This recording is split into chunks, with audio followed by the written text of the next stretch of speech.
Hi, Jocelyn Mercado. Thank you so much for agreeing to be a part of the Breaking Through the Void Summit. Hi, Julia. Thank you. I'm so excited to be a part of your event. Thank you. That's brilliant. So I'm really excited that you're here today. I'm really aligned to everything you do and you offer and you say, and I've been a part of your summits, which have been fantastic. So I'm honoured that you're here, a part of mine. And we are going to talk today about your topic title, which is Finding Balance During This Time of Polarities, which, you know, sounds absolutely beautifully aligned to what the summit is all about, and how we're in this rather crazy time, or so it feels at some points. Yes, definitely. If we find balance and we connect, I think it's quite an exciting time to be alive. So anyway, we will get onto that in just a second. So I'm sure many people who are registered at the event already know you, but for those that may not, I'd like to just read your bio really quickly, and then we'll get started. Okay.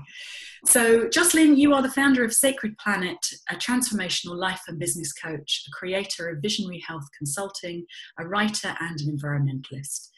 You've been a student and practitioner of Indigenous wisdom and earth-based spirituality for more than 8 years.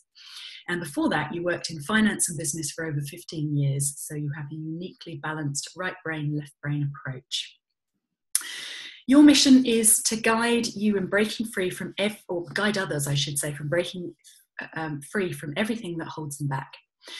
You help people awaken their deepest awareness to ways that they can heal themselves and at the same time heal others and heal the earth. You help people reveal their unlimited boundless potential and guide them in building a new life centered around their hearts and soul purpose, so that they can do what they love every day, improve health, radiance, energy levels, and longevity, and make a tremendous positive difference for the world. Sounds awesome. It really does. So, thank you. So kind of, leading in from that, I mean, it sounds wonderful what you do. I mean, really, I love that it's helping people connect with themselves, with others, and with the earth at large. And I think that's the root of really healing and how we move forward, in terms of humanity. So could you share your journey about what brought you to be doing this line of work and changing to something so different? Yes, definitely. I would love to. And thank you for the beautiful introduction. Thank you so much. So yes, I have had quite a change of direction in my life in the past 8 to 10 years or so. And it's been quite a journey of discovery. I suffered from depression and anxiety for much of my younger life, definitely my teen years and my 20s, and even the beginning of my 30s. And I was always just wondering, why do I feel this way? Why can't I be happy? What's wrong with me? I was always asking, what is wrong with me? And I had gotten a finance job. I was moving up in my career and thought I was happy there too. But when I had my first daughter, I was 32 years old when I became pregnant with her. So at that time, I had what I kind of call a feminine awakening, a sacred feminine awakening. And I just realized at that point that the way that I was living my life, the way that I was feeling on a day-to-day basis, the work that I was doing, that I was investing all my time and energy in every day, was just not aligned with the future that I wanted to leave to my little daughter. Mm. And that changed everything for me. But I didn't know where to go at that point. I was just had this kind of, epiphany that, that I didn't want to keep living in this way, but I didn't know what to do about that or where to go. So I started reading everything I could get my hands on, and read a lot about all different religions, different spiritual practices, and always kind of with the question of why are we here, and what are we supposed to be doing in this life? And what really stood out to me and spoke to me more than anything else, time and time again, in all the different books that I read and the research that I did, was Indigenous wisdom and reconnecting with nature as a way of healing. And it's truly amazing, because I started really embracing some of these practices in my life, which I'll share with you here in our interview, and finding that connection to nature in the indigenous perspective, we believe that we are truly always guided and supported at every moment, and that everything that happens in life is helping us to get to our higher self, to the highest level and the best way that we can live. And so realizing that and connecting with that really truly healed me on so many levels. And so my depression and anxiety are gone. And I have, over the course of several years there, created my business, Sacred Planet, and quit my finance job. And I'm just so happy to be doing this work now, connecting with amazing people every day and working with them on, to help them on their journey, and creating the kind of life that I'm so happy to share with my daughters. So that's my story in a nutshell, I suppose. And that's kind of how everything changed and shifted for me. That sounds amazing. And I bet so many people can resonate with that.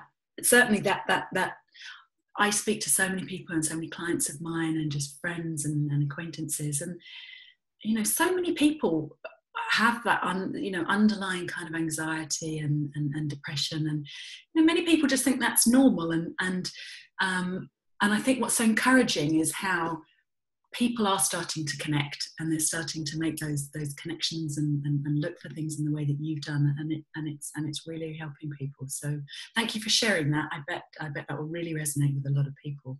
It's yeah, absolutely. I think we feel so trapped in this modern world where we live, and we don't realize how disconnected we are from nature and from our own heart and soul, even in many cases, so reconnecting with all those things is so important, and then we can find the freedom that we really want. Yeah, I second that. Yes. Good. So obviously the title of what you want to talk about is Finding Balance During This Time of Polarities. And I think it'd be really lovely if you could expand on that to explain why you think we're living in a time of polarities, and the sort of shifting of paradigms. Yeah, absolutely. I was just so excited when I heard about your summit and the title of it, because I just think it's so relevant to what we're feeling right now. It's incredible because everybody that I talk to, really virtually everybody that I talk to, feels like we are living in such intense times. A lot of people are going through either some sort of crisis on a personal level, or encountering a time of huge transformation in their life, or choosing to make a big change in their life. And so that's kind of on a personal level. And then also externally, we see, environmentally, there's so much upheaval, economically, politically, socially. We just see so many really intense situations swirling around everywhere that we look. And we feel this, I think, on a deeper level than we even realize. We feel this on a soul level, as well as physically. And I think that's why you mentioned that a lot of people think it's just, it seems like it's normal now to have anxiety or even to have depression. And it's because we're struggling, our psyches and our, even on a spiritual level, we're struggling to make sense of what we're seeing happen in the world. And it's very different than what we are, what we have evolved to expect, and so we're trying to make sense of all that. And so, especially for people who are empathic or sensitive or very aware of everything that's going on, it can be a difficult time, definitely right now. We're definitely being called at this time, both individually and collectively, to look at this world where things seem to be unraveling, and to ask, how can I be of service? And I think this is one of the first so important steps that we can take toward healing. Yeah. Is to look out at the world and at what is happening and the negative things that may be going on, and to not to take a standpoint of powerlessness or despair, but instead to say, how can I be of service? In what ways can I bring more light and love and life into the world? How can I use my unique gifts and talents to help heal me and to help heal others. And I think a lot of people are kind of having that awakening right now, where we're realizing, and that's kind of what happened to me, right? That I was in finance and thinking what I'm doing every day is not helping in the big picture. And while it was, you know, helping on a certain level within that company, I wanted to be doing something to help others to heal on a larger level. And I think so many people are being called to that right now. So we really do live in a time of tremendous opportunity. There's a quote from Arkan Lushwala. He's a Peruvian indigenous man who wrote the book, The Time of the Black Jaguar. And he says that at this time, the pillars of the old world are crumbling and the pillars of the new world have not yet been built. So we live at this time where we have the opportunity to create the new world that we want to see. But also with that comes the tension and the intensity of seeing the crumbling of the old world, seeing how our political systems may not be working so well, our economic systems. And we are the ones that are here kind of as bridges between that old way of existing and the new way that we want to get to. And we get to find that pathway. So it's not easy, but it's a tremendous opportunity that we have at this time. Yeah, you're right. It's exciting, isn't it, when you can turn it on its head like that and say, instead of what I'm seeing feels like the world in chaos. And, you know, I mean, as we're recording this, there's the you know, nuclear kind of crisis with Korea. And, you know, part of that, I just kind of think, my God, you know, how can this really, you know, be going on? That can actually be happening. Yeah. It really does. And yet you're absolutely right. You know, the way it feels for me is that it's the old energy dying hard. It's the old systems, exactly what you said. We can see what's not working. It's so clear now that we can't ignore it. And I think that's the thing that makes us feel so uncomfortable. And yet with that comes such amazing opportunity for change, just as you've said, you know, that's when we can say, okay, if we don't want that anymore and we're forced to do something about it because it's actually so unbearable now, we have to look, we have to face it. What do we want, you know? And that for me is really exciting, really, really exciting. And yeah, I really hope, you know, that's one thing for me with the summit. I hope people take that away, that just to change the world view a little bit, and not what we see through the media and what we see around us, but, you know, to see the potentials of beyond that, I think is critical. Yes, definitely. And yeah, like I said, I feel like so many of us, probably so many of the people who are watching your summit right now, are being called to bridge between the old and the new. And I'll talk about that a little bit more as we continue. But it's an uncomfortable role, right? It's a tricky role, not an easy assignment. But we, like I said, we have the power to create something entirely new right now. So we just need to keep that positive outlook and realize this is all for a bigger purpose. Yes, yeah. Not lose sight of that. Absolutely.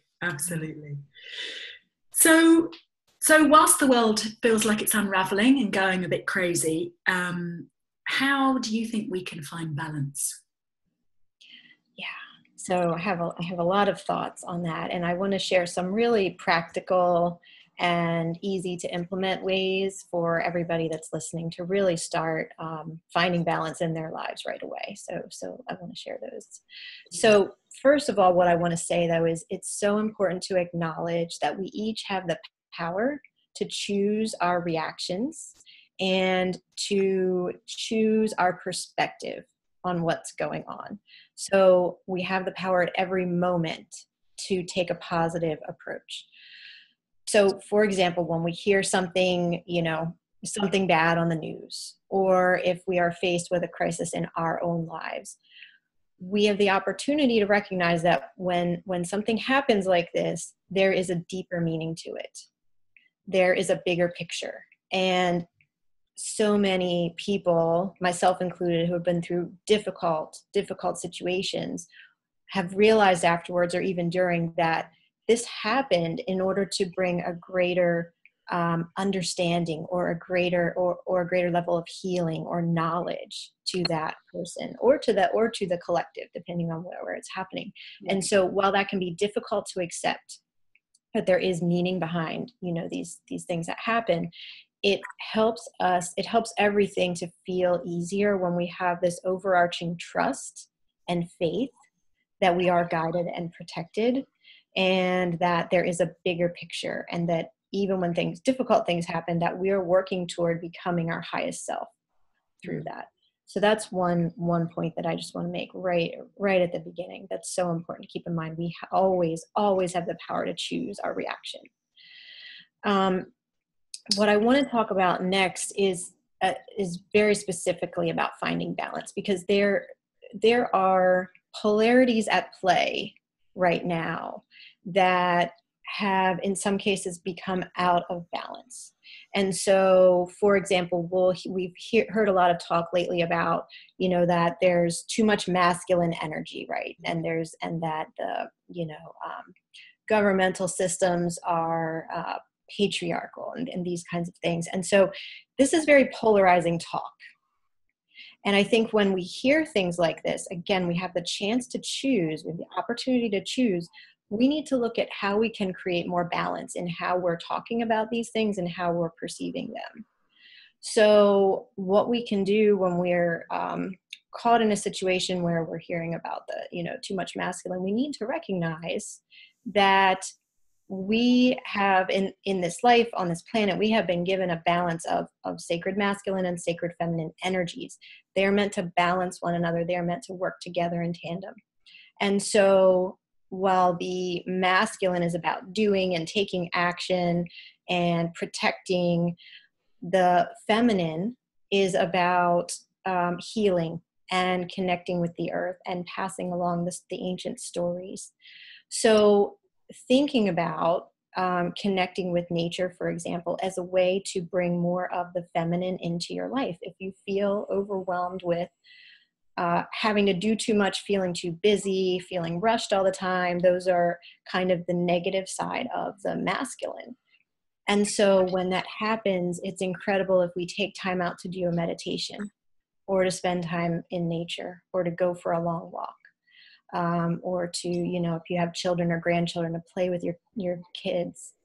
It can be hard to take time out for those things when we feel so busy, but if we do that, it actually creates space.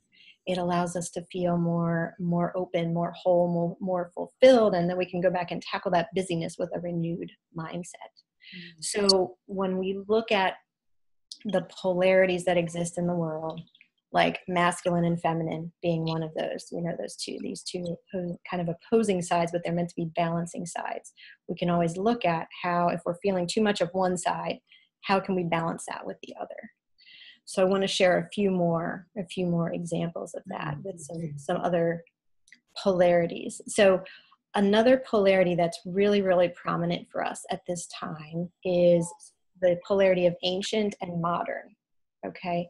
So right now, and I know very much for a lot of the research and studies that I've done about ancient and indigenous wisdom, and a lot of the speakers that I've worked with and interviewed in different events, it's very, very apparent that everything that we remember from long ago, the ancient wisdom, is wanting to be birthed back into our modern world. And so we are becoming aware of different things like the cycles of the seasons and how they affect us, right?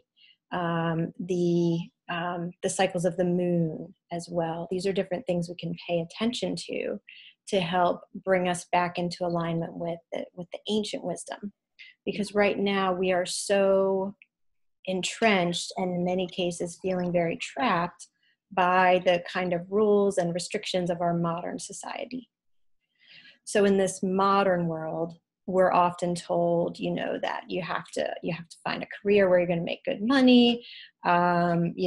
It gets into all these things that we're told from young childhood about how we need to limit ourselves, right? Don't be too loud. Don't call too much attention to yourself. Don't, an artist will never make a lot of money. These different things that are just not true. They're just not true, but they're kind of general rules that we've accepted into our life, right? And so when we follow in this, just very modern mainstream culture, we're handed all these rules and limitations and regulations at a very, very early age. So we need to be able to look at those and really question them. And I call this unlearning, right? We need to look at what we've been told from a young age is true, and always question it and ask, is this really true for me? Is this something that I really and truly believe for myself? And in that way, when we start questioning and looking at what's true for us, we will often uncover that there are certain limiting beliefs that we've been carrying for a long, long time, because our parents, and they were trying to do their best at the time, that they possibly could, but they handed limiting beliefs to us, like beliefs around scarcity. There's never enough money, never enough time. And so how can we release these kinds of limiting beliefs? One practice that I've found that is really, really effective is to, if you can go back and take a look at your childhood, look at what you were told from a very young age that you were told was truth, right? And look at how that feels in your life now. So if you were told, about scarcity and about there's never enough money, and how is that affecting you in your life right now? Do you still carry that idea of scarcity with you? And if we can then create a statement, or it's kind of like an affirmation, right? A statement that's the direct opposite of that. A statement like, I believe in abundance, or I bring abundance into my life. Then it will counteract that old belief around scarcity, and we can begin to live in that new way.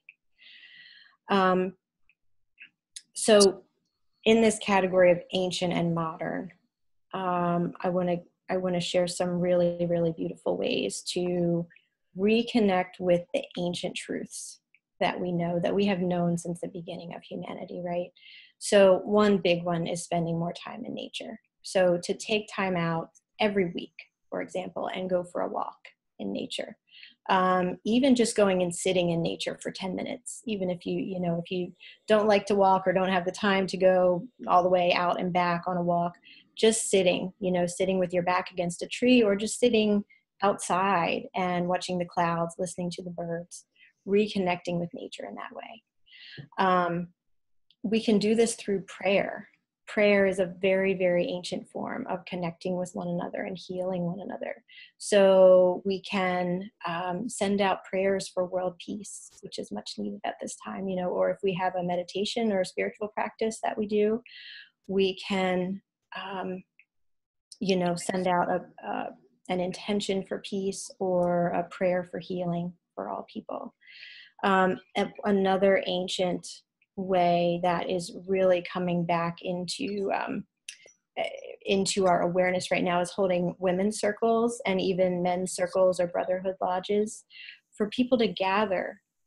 And it's often done on the new moon or the full moon in alignment with those natural cycles, for people to gather and just talk about what's really going on, talk about what's happening in our lives, and then set intentions for our future and send prayers out, whatever might feel right for the group. This is a really, really ancient practice that we can return to, that we can bring into our lives more and more. And then the last thing that I want to mention along these lines is in supporting healthy agriculture. Because again, looking at an ancient versus modern, in our modern world, we have GMOs, we use pesticides, these different things that harm our food supply. And if we can instead try to buy natural, non-GMO, organic when possible, and it's expensive, it may not be possible all the time, but whenever it is possible to buy these organic, pesticide-free, healthy foods, we are then supporting the more ancient ways of agriculture, which rely on natural methods to help plants grow. And that is absolutely going to promote a healthier planet, healthier food systems, healthier physical bodies for all of us. So we can use our dollars to support healthy agriculture in that way.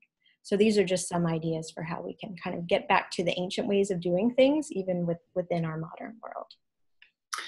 Yeah, and they're all, spot on. They really are. And I just want to pick up on just a couple of things. Well, lots of things came while you were talking to me, but just a couple of things. What you were saying about women's groups and men's groups. So you're absolutely right. That's the lovely thing I'm seeing now, is just more and more a return to the sacred feminine, to women working together, but not at the exclusion of men, but just bringing together what's good about being a woman, about the feminine side, and using that. But actually, what really interests me right now is about male groups and men working together, because I read something recently that said how when men are young boys, they love their friends with a passion, and they do everything together, and they understand each other, and then we just wheedle that out of them, and it's no longer acceptable to love your friends in the same way, and increasingly there's studies that have just shown that men feel more and more and more isolated as they get older, because they're sort of almost not allowed to have that bond, and so I just kind of wanted to mention that, because that really struck a chord with me when I read about it in the last couple of weeks. And I think it's so important, like you said, it's just coming back to being in balance. You need to be balancing on both sides, and yes, we're getting back in balance in terms of the male and female energies, but I think the male energies also need their opportunity to harmonize and to say, actually, there's millions that is really good about male energy and about men working together, and I think that's so important. I really do. So I just wanted to mention that. And then absolutely, can I say, do you mind if I say one thing on that? When I was talking earlier about the masculine and the feminine, I think what we see and what we hear emphasized is the negative side of the masculine, but the masculine qualities are so beautiful, the sacred masculine qualities of protecting, and like the energy from the sun is a beautiful masculine energy. It gives life to everything. It's the energy that powers all of us. So the finding a balance means not excluding either one. Absolutely. Yeah, you're right, and that's a beautiful way to say it. I think there's been so much on the feminine side, but actually the masculine energy is absolutely beautiful and absolutely necessary, and like you say, we need to embrace both. So that's awesome. Thank you. So you were talking about sort of organic foods and things like that, which it sort of makes me think about how we can be conscious about our health and nutrition, and how that can also help us find balance and harmony and stability. What's your thoughts on that? Yes, definitely. This is something that I have been spending a lot of time researching and studying lately, is on how does what we put into our bodies affect us on a kind of a spiritual level or a consciousness level. And it's really incredible that as we become aligned with eating more healthy foods, and as we become aware of trying to, for one thing, what we hear a lot about lately is, people becoming vegan and vegetarian and not eating meat anymore. So on a really important level for the earth, for the future of the earth and the environment, we do need to try to reduce the amount of meat or animal protein in our diets. And it doesn't mean you need to eliminate it entirely, but we just need to be aware, because the animal agriculture is having a very serious effect on, it's causing the rainforest to be cut down. It's causing all kinds of methane gas to go into the atmosphere. So animal agriculture is not being handled well right now. So if we can reduce the amount of animal protein consumption and switch over to relying more and more on plants for our protein source, it will be much better for the earth. So that's just one aspect of it. On a kind of a more, I think an even more important level to look at is the organic foods, because what we're doing right now with GMOs and with pesticides is extremely harmful to the planet and also to our personal health. Because what we're doing is that we are creating GMO or genetically modified food crops, in many cases so that we can put more pesticides on them so that they're not harmed by pesticides. And so it's kind of a double harm that's happening. So anytime that we can purchase organic or non-GMO or pesticide-free or local food products, it is a tremendous advantage for the earth and for our own health and our family's health. So as we become more aware of what we're eating and how it affects our bodies, it also helps us to, I think, to develop personally, to develop spiritually, because what we perceive is reflected out into the world. So if we are taking good care of our bodies physically, we're going to also be more inclined to take better care of the earth around us, and to want to promote health on all levels, in everything that we see. And also when an individual, so say an individual that's part of a family, makes changes to their diet to become more healthy, then that influences the other people around them. So whether the other people decide to follow that path or not, they're influenced by it. They see the different food choices that person is making, and some of them may decide to also follow that. And then the family influences the community around them. And so this kind of has a ripple effect as we each choose to eat healthy and to eat more plant products instead of animal products, and to choose organic and non-GMO foods. More and more people are going to see that. And this is already happening. More and more people are going to see that, pick up on that. The food, then we're kind of voting for more of that with our dollars, right? When we go to the store and we buy more organic food, then that actually brings down the price of organic food. It supports the organic farmers. And it will have an increasingly large ripple effect out into the world to create more health everywhere, within ourselves and on the earth. So I think this is such an important thing to look at as we are thinking about finding balance in our world, because this, the question of food and agriculture, it really has a tremendous impact on what's happening in the world right now. That's a topic I could speak for hours about. It really is. But I won't, in the interest of time, because we will have to stop at some point. But you're absolutely right, and just. It's like you're saying, I do eat meat. I've thought about becoming a vegan and a vegetarian and never quite done it. But what I do is I try and just consume consciously, So I try and think, if I'm going to buy meat, what do I know about it? Where's it come from? Is it local? I just a story I wanted to share. I work with an amazing nutritionist and functional medicine doctor, and she was saying that it really hit her once when she was in a butcher's, and she saw the butcher throwing away some absolutely fresh meat. She said, why were you throwing that away? What was wrong with it? And he said, oh, it was too full of adrenaline. I could smell it. And then it struck her that rather than an animal that had been killed in a relatively, violent way. Oh, that's been, it's death is death. It is violent, but she said there are some animals that get driven 100 miles to their death, and they're terrified because they're in cattle trucks and everything as they go, and then they're all put in. They know what's going to happen. They can see it happening, and full of adrenaline, And whereas there are other farmers, especially you can ask local farmers nearby, how they work and what they're like with their animals.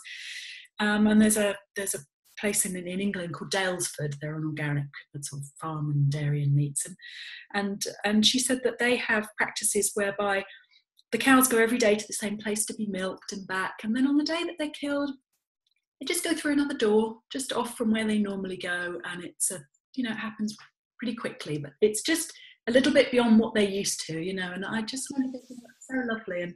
And I know, realistically we can't always find that out, but I think it's really good just to have something like that in the back of your mind and just think, where I have a choice, what do I know? What can I base that choice on? I think those little actions go a long way. They really do.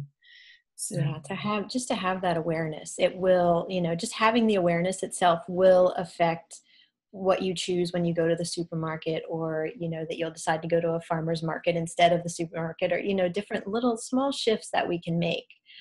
Once we have that awareness, then it gives us the power to make those little small changes that will grow and grow. So it's, yeah. Absolutely right. I do things like I have, you know, when I work in an office, I often have to take away lunches, you know, fast food and stuff, but I have a metal knife and fork and spoon in my desk. So I don't throw away cutlery, you know, and it sometimes I think, is it going to make a difference? And I think, yes, it's just, you know, if everyone does something just a little bit different, it will have a knock-on effect. And yes. You know, just with recycling and stuff.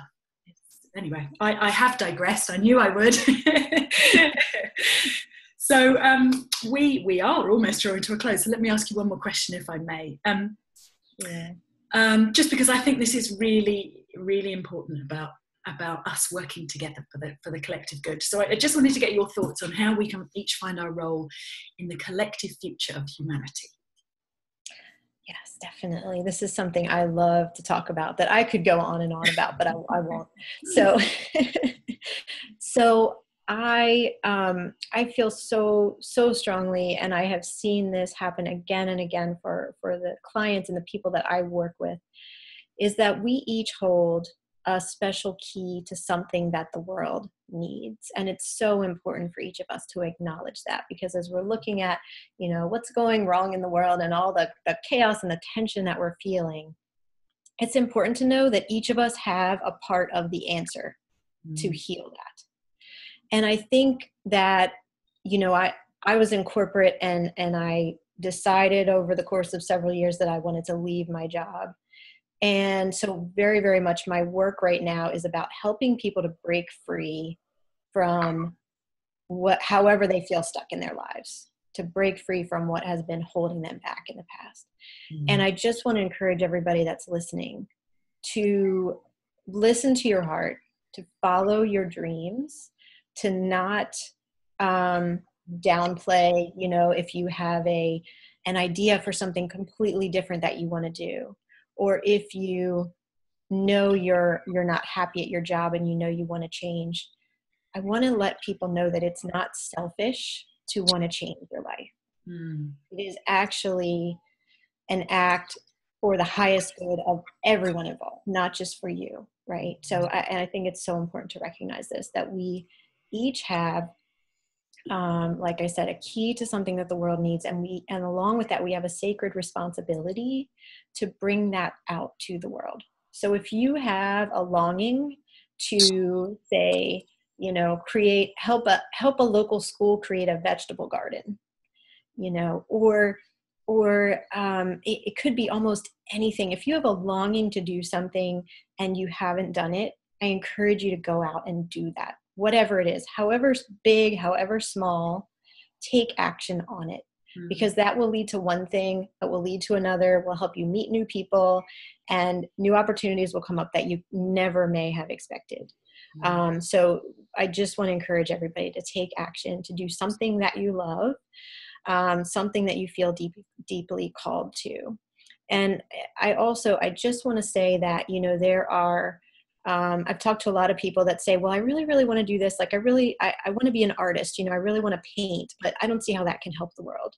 Yeah. And I want to encourage you that an artist, for example, you are going to bring more beauty, inspiration, and joy to the world. So whatever it is that you feel called to do, again, don't downplay it. Don't think it's not good enough. Don't think it's too selfish.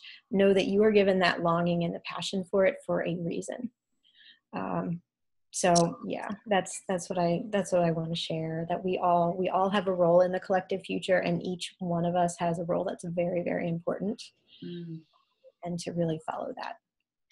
And I loved what you said about how, even if it feels like something small and inconsequential, it just changes how you see the world and how you see yourself. And it's so interesting, like you said, one thing leads to another, and then you're just looking at the world differently, and so you see things differently, and then more opportunities appear because you're ready to see them, and one thing does lead to another. And I think it's so interesting how we're so conditioned, as you said earlier, that you know, we think we're not doing well in life unless we're successful, we've made it, you know, we've got a great house and we've got a 9-to-5 job, and, you know, we're steady and we're making money and stuff like that. And there's no doubt you know, that's brilliant for many people, and very handy to have money and all of that. But, you know, I know from my own experience, when I started doing creative things, it completely changed how I saw the world, and definitely opened up other avenues that I think I may not have considered